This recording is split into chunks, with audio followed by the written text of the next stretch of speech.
Welcome back to the channel. Before we begin today's video, I just want to wrap up and explain what's going on throughout this whole video. So, I was able to find a way in, and there is a way, an indefinite way. I will go back to that location. This is just part one, kind of like an overlook of the building. Very cool. One of my dreams that I had to even start this.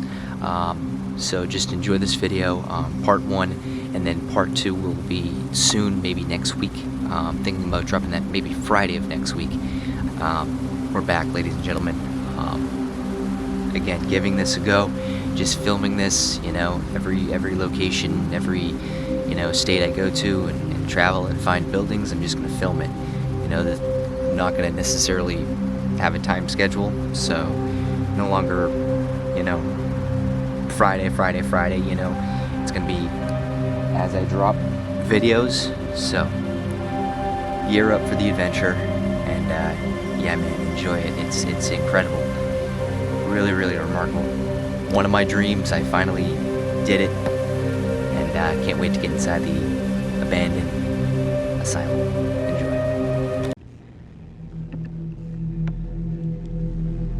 The facility was originally built to treat children with tuberculosis and was later used as an elderly home, medical hospital, and facilities to treat the mentally disabled in the 1930s. It opened for children with tuberculosis. Then in 1958 it was used in an elderly home for 3 years, after which it was used to treat people with developmental disabilities until 1996.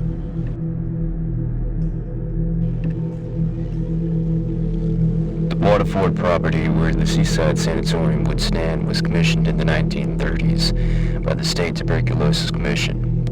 28-acre property which was purchased from the heirs of the Smith Grimes estate. More land was purchased in the 1936, bringing the property to its current boundaries, totaling 36 acres at the cost of $125,000. The facility's current property became available and the state purchased it. Farm architect Case Gilbert was commissioned to design the buildings. The Waterford facility was ready, and the atonic patients transferred in 1934. The location of the center, the first of its kind in the nation, was chosen because of the fresh sea air and ample sunlight at the time.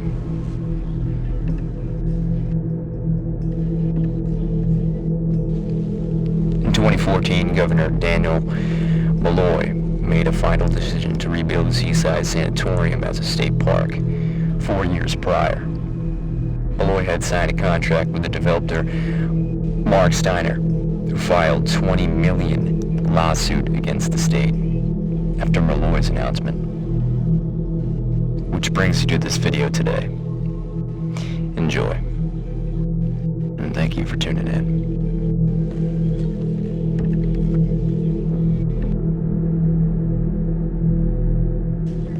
Viewer's discretion is advised.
from a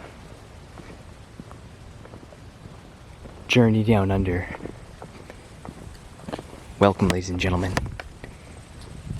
to Mike's World. We're bringing it back, and I'm almost in tears saying this because I've driven 2 hours to get to this infamous location. There it is, ladies and gentlemen. The asylum. So crazy. We're gonna see what we can get. Could have sworn I heard like an intercom. So there is, I believe there is ways to get into these buildings, but we'll explore the place. It's kind of reminding me of almost the Medfield state that I explored years ago with a couple of my buddies, no longer in the picture. So they are doing work or something around here. So we'll see what we can film. It is a big, massive place.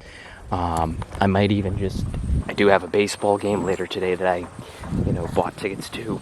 It's 3:13. I think I can manage it. But again, there is ways to get in, I know. But we're gonna see who's here. I'm not sure about the area, but again, I'm gonna get some cool cinematics. Look at that, dude. Someone's probably climbed up there. Look at all the way. This is remarkable. So it looks like this is overtaken by water. But over here, so I just passed by a couple of people that, yelled. I think they must have got in somehow. Again, I was told not even to step foot on the property beyond, obviously, the gates, but there were a bunch of cars parked outside, and I'm not seeing a soul out here, but the three that I passed by, with the exception of a dog, there are obviously kids camping and partying. It's very clear to the eye, open ways to get in here, but again, if patrol shows up, and I've had it happen before to me with the guys on the adventure, this is just remarkable. So, pardon the stop, I have to get a B-roll of this remarkable spot here. Alright guys, so I resume the B-roll and whatnot. I'm trying to remain kind of silent to listen to the voices and hear the voices of anyone around the area or anyone that may be inside, because if there is an entry point that I don't hop the fence on, because I'm not doing that here today, especially being solo and no one holding a camera for me, makes it extremely hard. But I'm of course ready to do it. But again, I'm by myself and a lot is at stake. I'm gonna take you guys to just around here. Take a look around. This is overgrown. No cuts in the fences that I can see to get in, but this would be spectacular if I can get in here. And I know there's a way in. Someone's obviously cut that, and they've barbed wired the fence. So, with that being said, honestly, I'd be relying on those people at the beach. I'm not sure from the shoreline if they could see, but this place screams Mike's World. This, again, I'll talk about it briefly. It was a dream to explore an asylum, and this is right here. It's right in front of me. I think I'm gonna explore it. So I'm not gonna be hopping the fence. Obviously, nothing ridiculous like that. There's clearly an open. Thought I heard a voice. There's clearly an open door that I can get through, or shimmy my way through. You guys, this is just spectacular. But again, it's relying on those pedestrians not to say a word of mouth. There's an entry point where did I see it? They're right over there. And then if you go further down in the corner, there is also an entry point. But again, some of these guys will be smart and they'll hire sound alarms, silent sound alarms, so you won't hear them when you're walking through an abandoned place. You won't hear a sound. You'll just, see lights and sirens, and then unfortunately, because they have to protect and it's unsafe to step in the property, then you shouldn't be in there. But knuckleheads like, Mike's World will explore it because it is worth, to me, the risk, because it deserves at least justice. So this is the view of the other building closest to the way to get back. We're going to loop back around because this is just remarkable. I've already passed by this like 4 times. So it just goes to show you, is that a cruise ship or something up there? Way out there. This is cool. So one thing I did notice is this one is substantially more, gated up than the others. But literally you'd have to be a ninja to get into these places, and I don't think I can be a ninja, but 100% I do want to at least try to explore it, so I'm gonna give it a go. Plus the people in here seem very nice and very chill.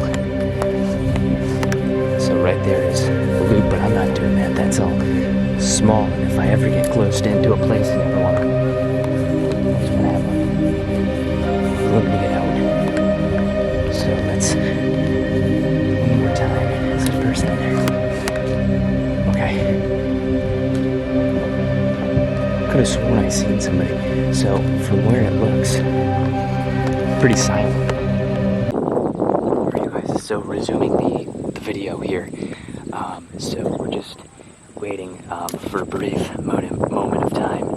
I am going to try to get into the furthest building. We're not going to be able to get in this big main building, but at least you guys will have something. So we're going to have to put our camera gear away, everything, and then once I get inside, we'll, record. So bear with me, guys. There is, a lot of traffic. People are, just getting done with the beaches, so it works well. Again, but if there isn't, this will be the part 2 of the footage. But if I manage to get into the place, then we will give it a go and film.